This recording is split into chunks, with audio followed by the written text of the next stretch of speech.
If you've got a 401k, an IRA, or a pension plan, I've got some really bad news for you. The IRS wants you to think that these so-called qualified plans are the best way to save money for retirement. They induce you to max out your plans by giving you tax breaks right now and allowing your money to grow tax-free over the years. Sounds pretty good, right?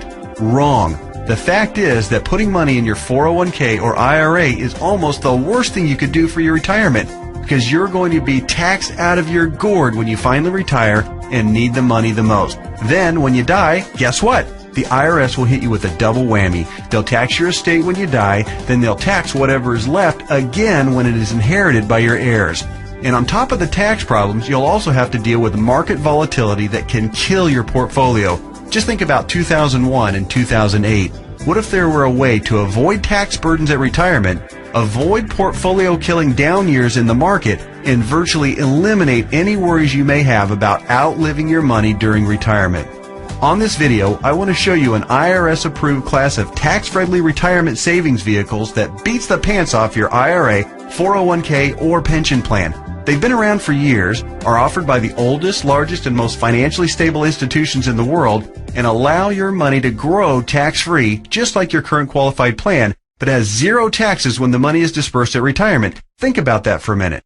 Zero taxes on your estate when you die, and zero taxes when the money is transferred to your heirs at death. Listen to that one more time. Zero taxes as your money grows, zero taxes when the money is distributed, and zero on your estate when you die, and zero taxes on the money inherited by your family. Zero. And here's the best part. Unlike your qualified plan, there is no risk that you will lose principal on the investment during a down market. If the market tanks like it did in 2008, your worst case scenario is no gain, but no loss either. What I'm talking about is a retirement savings vehicle that will help make sure you don't outlive your money during retirement. Are you intrigued? Well, you should be. I want to take a few minutes right now to share with you an important message about the best retirement savings vehicle you've never heard of. Let's start by talking about the IRS. They desperately want you to think that an IRA is the best way to grow your money for retirement. You know what? It's not even close. I'm talking about what the IRS calls qualified plans, IRAs, 401ks, pension plans, and so forth. Compared to traditional brokerage accounts where you normally buy stocks, bonds, and mutual funds, these qualified plans have some really good tax advantages. First, you can invest in a qualified plan with before tax dollars. Number two, you don't have to pay taxes on these gains every year like you do on regular stocks and mutual funds, so your money grows tax deferred. It's not taxed until you take the money out when you finally retire. That means you have more money working for you during those years leading up to retirement. Sounds pretty good, right? Well, yeah. Compared to a regular brokerage account, sure. But that's like saying a bicycle is the best mode of transportation going. Of course, a bike beats the heck out of walking, especially if you're trying to travel outside of your immediate neighborhood. But what if you're trying to travel across town or clear across the country? You might want to try a car. And what if you're trying to get overseas? Walking's out of the question. And that bicycle is pretty much worthless. You'd be much better off in a jet plane. So just to make sure you're following my analogy, a regular brokerage account is like walking, lots of tax problems. A qualified plan is like a bicycle or maybe even a beat-up old car. Better than walking, but not super helpful on extra long trips like, say, retirement? What I'm going to show you on this video is like having your very own top-of-the-line private jet, fully fueled and ready to go with your own personal pilot. Yeah, it's that much better. The key to really maximizing your retirement savings is to understand the difference between tax-deferred and tax-free.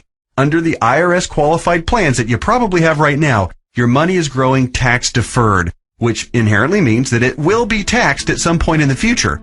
Guess when that point is? That's right, when you retire and need the money the most. You probably won't be working, tax rates will probably even be higher than they are now, and you won't have any IRS-friendly deductions for kids or mortgage interest if your house is paid off, which means that you'll be paying a huge percentage of what you take out to the IRS in taxes, which, of course, reduces the amount that you have to spend for living expenses and lifestyle. Here's another way to look at it. Uncle Sam is counting on you to pay more than your fair share of taxes when you retire. Think of how brilliant that is. Let's encourage people to contribute money by giving them a tax break now, then let that money grow tax deferred so we can get an even bigger chunk of taxes from them later. Hey, I'm all for paying my fair share of taxes, but I tell you what, Giving the IRS a bare minimum of $33,000 for every $100,000 I withdraw from my qualified plan of retirement? Just plain ridiculous. Look, you've paid taxes and you'll continue to pay taxes for your entire working career. Let's keep the government's hands out of our wallets at retirement, okay? For the record, that $33,000 out of every $100,000 you withdraw isn't a worst-case scenario either. You realize that, don't you? With the probability that tax rates will rise, it's probably actually a best-case scenario. Any right-thinking person can see that the tax rate of 40 or 50% isn't out of the question 15 or 20 years down the road. So, let's talk about this so-called jet plane of retirement savings vehicles. You know, the one that beats the pants off a regular brokerage account or qualified plan. Before I tell you exactly what it is, let me show you some of the major advantages it holds. First, tax-free accumulation. Just like a qualified plan and way better than a brokerage account, your money grows year after year without having to pay taxes on the annual gains. Compound interest can then work its magic, which allows your money to grow bigger and faster. We don't need to have a discussion about compound interest, do we?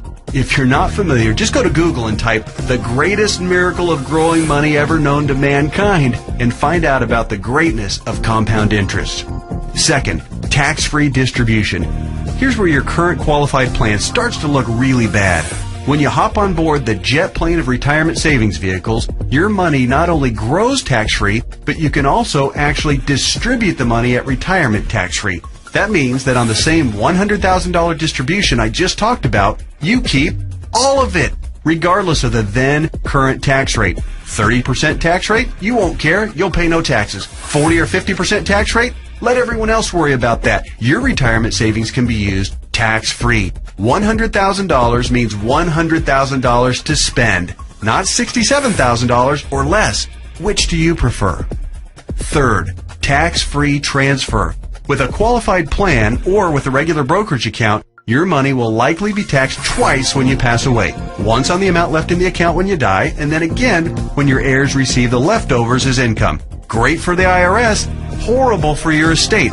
The jet plane of retirement savings vehicle lands smoothly here too. No death taxes, no inheritance taxes. If you've got $1 million in your account when you die, your heirs get the full $1 million. Uncle Sam? Nothing. Transfer tax laws are, however, fairly complicated, and there's some exceptions and some limitations. So ask the qualified advisor who gave you this video to discuss your situation with you. Fourth, no risk of loss of principal. Remember when the stock market lost over half its value in less than 18 months starting in October 2007? Of course you do, because your portfolio probably lost half its value or more during that same time too. Did you start having nightmares about being 82 years old and still working part-time at Walmart just to keep food on the table? Your qualified plan has no way to protect you from that kind of market volatility and downside losses. Ouch! Not true with the jet plane of retirement savings vehicles. The principal in the account never loses altitude. When structured properly, there's no chance it will lose any principal. Not a dime. Not a penny. Nothing. If you'd been on board with this in October 2007, your portfolio would probably look a whole lot prettier right now. I'll explain why and how in just a minute. Fifth, dramatically reduce the chance of outliving your money during retirement. Survey after survey show that baby boomers' number one fear about retirement is outliving their money. And hey, you know what? That's a perfectly reasonable fear if you ask me. If you have $1 million saved and you retire at age 65, that's pretty good if you only plan on living until you're, say, 70 or 75, and if you don't have any significant medical issues. But how do you stretch $1 million, or whatever amount you end up having saved by the time you retire, for 15 or 20 or 30 years, especially given the increase in cost of living and the likelihood of needing specialized care if you do end up living into your late 80s or 90s? Not to worry if you ride the jet plane of retirement savings vehicles. When structured and funded properly, it'll keep on paying and paying and paying all through your 70s, 80s, 90s, and even beyond that if you're lucky enough to hit 100. Hey, you're more likely to hit 100 if you're not stressed out over money. Time to get on board. Okay. There are even more advantages, and I'll cover them in just a minute. But first, let me address that question that I know is nagging you in the back of your mind. You're saying to yourself right now, okay, this all sounds great. Everything you've said so far makes a lot of sense, and I'm interested. But hey, pal, what's the catch? We all know that anything that sounds too good to be true probably isn't. Hey, I hear you. Between Enron, Bernie Madoff, and the great stock market meltdowns of the 2000s, A healthy dose of cynicism, skepticism, or both is not only understandable, it's just plain smart. I'll tell you what the catch is, and trust me, it's more like 6 seconds of turbulence on your 6-hour flight to Hawaii on your personal jet plane than a catch. But first, a quick reality check. Just because you've never heard of this before doesn't mean that it doesn't exist, doesn't mean that hundreds of thousands of people aren't already using it, and doesn't mean that all of the advantages that I've talked about aren't absolutely real and sitting there just waiting for you. So, here's the 6 seconds of turbulence catch. Per IRS rules, you have to fund the plan I'm telling you about with after-tax dollars. In other words, you can't deduct the amount you contribute off your current year's taxes like you can with a qualified plan. That means that if you were to contribute $6,000 this year in an IRA versus this retirement savings vehicle, you'd in reality pay an extra $2,000 in taxes this year, assuming a 33% tax bracket. If you're in a lower tax bracket, naturally, your tax savings would be less. That sounds like a drawback, right? Well, actually, no. To understand why funding with after-tax dollars instead of before-tax dollars like you would with a qualified plan is not a drawback, you just need to understand the alternatives. Answer this philosophical question. If you were a farmer, would you rather pay taxes on the small sack of seeds when you purchase them in the spring, or would you rather pay taxes on your entire harvest when you sell it in the fall? Well, do the math. If a farmer bought $1,000 worth of seeds and was taxed at 8%, he'd pay $80. But if the farmer planted those seeds and paid the same 8% of taxes on a $50,000 harvest, he'd pay $4,000 in taxes. 80 versus 4,000. That's a 50 times increase in taxes paid. The same rationale applies to your retirement savings. In fact, the amount of money you save on upfront taxes with a qualified plan, remember, you'd save $2,000 in taxes by making a $6,000 contribution into a qualified plan, okay? Will almost certainly be dwarfed by the taxes you pay at retirement, to the tune of about 10 times at least. Here's why. If your $6,000 grows to $100,000 over the course of the next 30 years, remember the magic of compound interest. This is very reasonable. You'll pay at least $33,000 in taxes on the harvest. We already talked about this earlier. That's $33,000 straight to the IRS right when you'll be needing it the most. Would you rather pay $2,000 in taxes right now or $33,000 at least in taxes later? It's as simple as seeds and harvest. I've said it once and I'll say it again. No wonder Uncle Sam loves qualified plans so much. It's his way of protecting his financial future. Okay.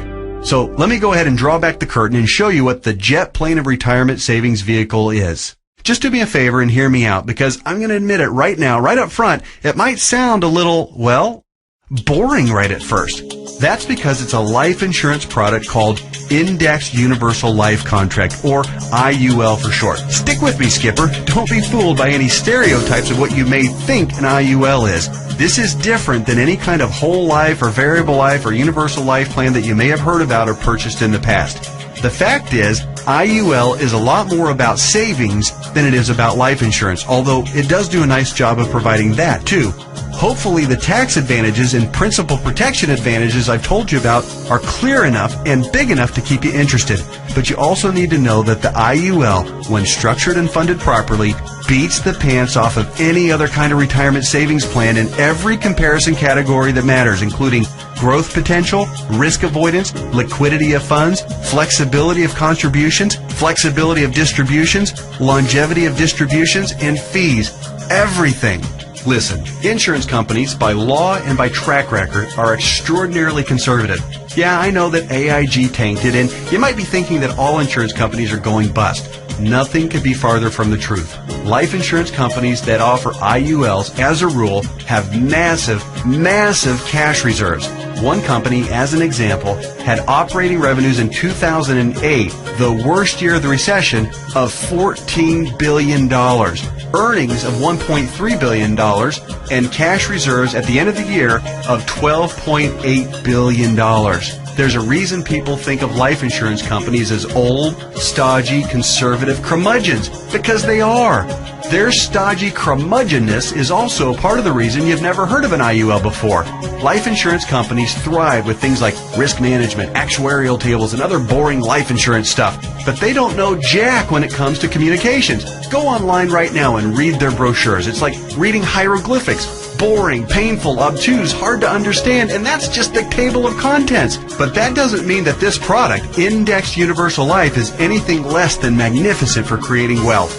The IUL, Indexed Universal Life, gets its name because it's indexed to the S&P 500, which simply means that it mirrors the growth of the S&P 500, which, for your information, has returned over 9% per year on average for the last 27 years, even with all the crummy years in the 1980s, right after 9/11, and 2007 and 8. Remember that?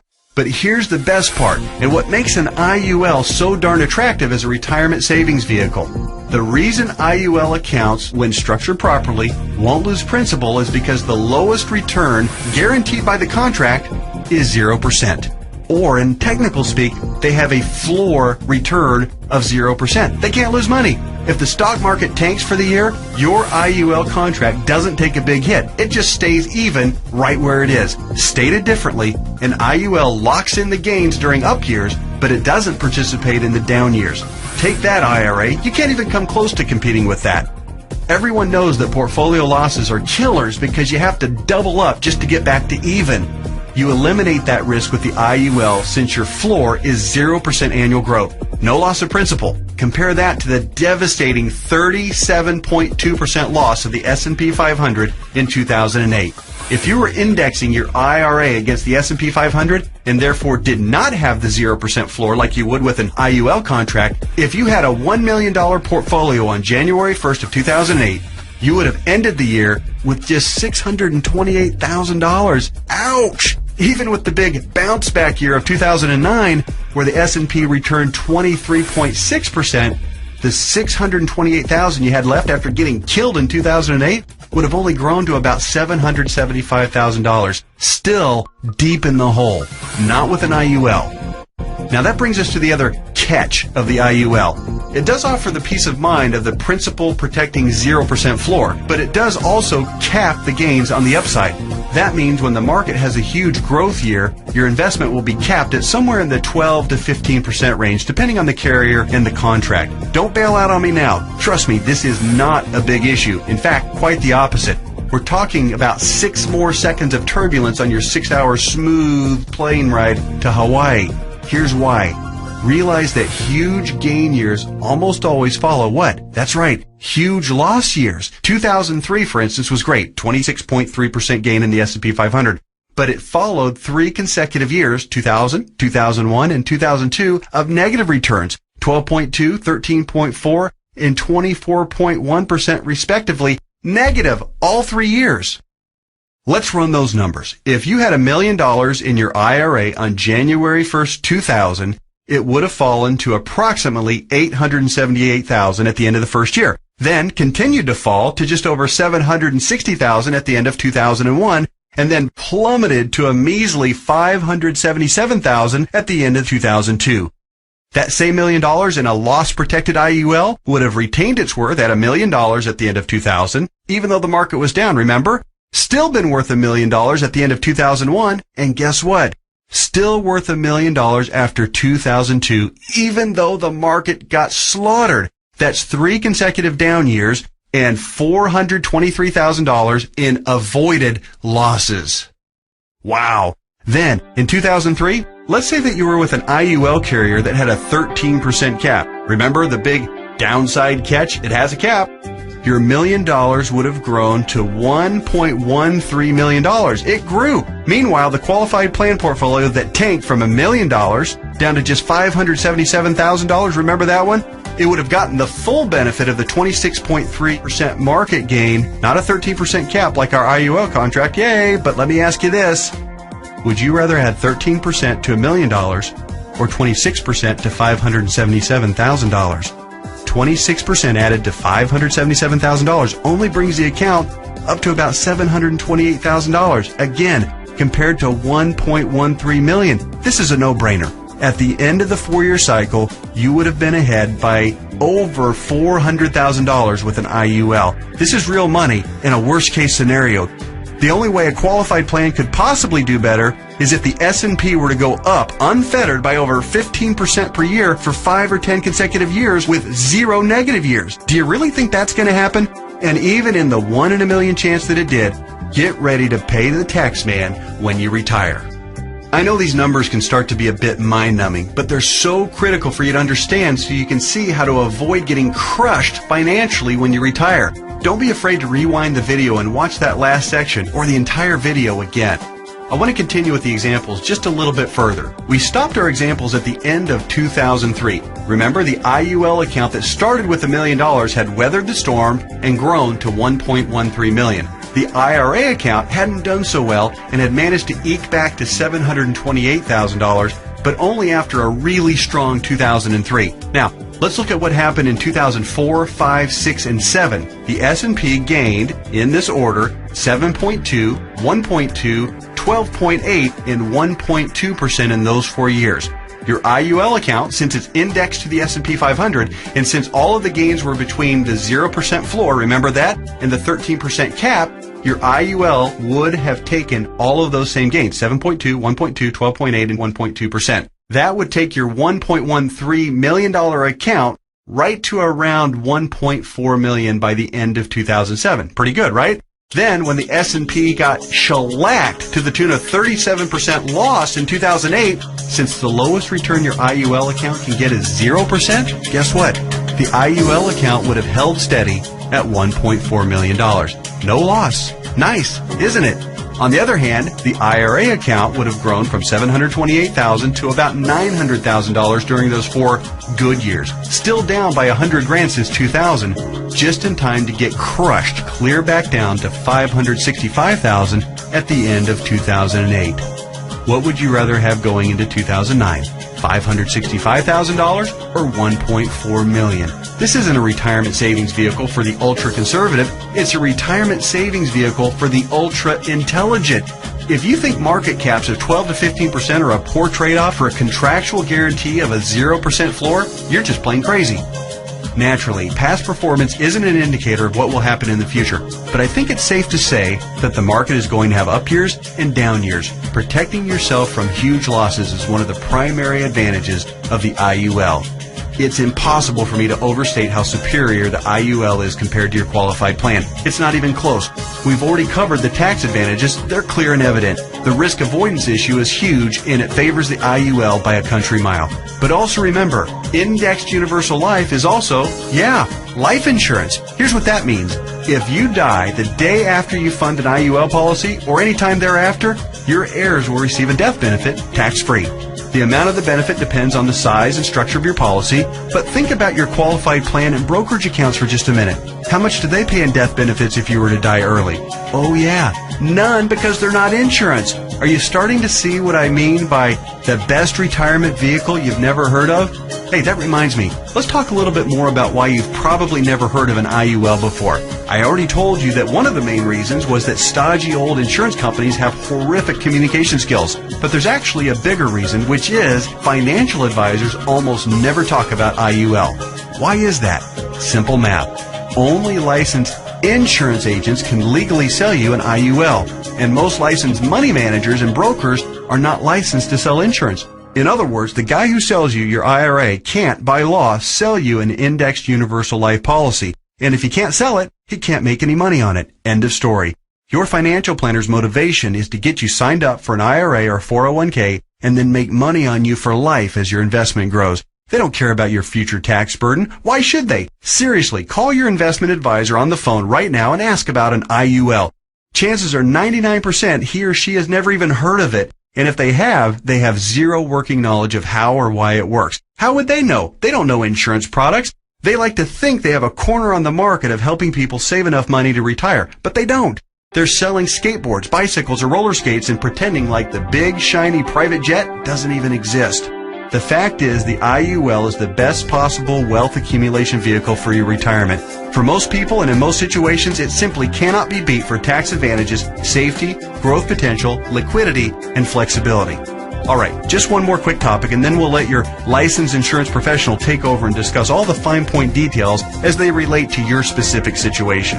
And that topic is the logistics of how the IUL works. It works like a life insurance policy in the sense that you make monthly or annual contributions into your account. You will work with your advisor to determine what the optimal amount is for your situation. It'll vary depending on how many years you have left until retirement, your financial goals for retirement, and your current financial ability. The money you contribute to an IUL, like we've discussed at length, will continue to grow tax-free.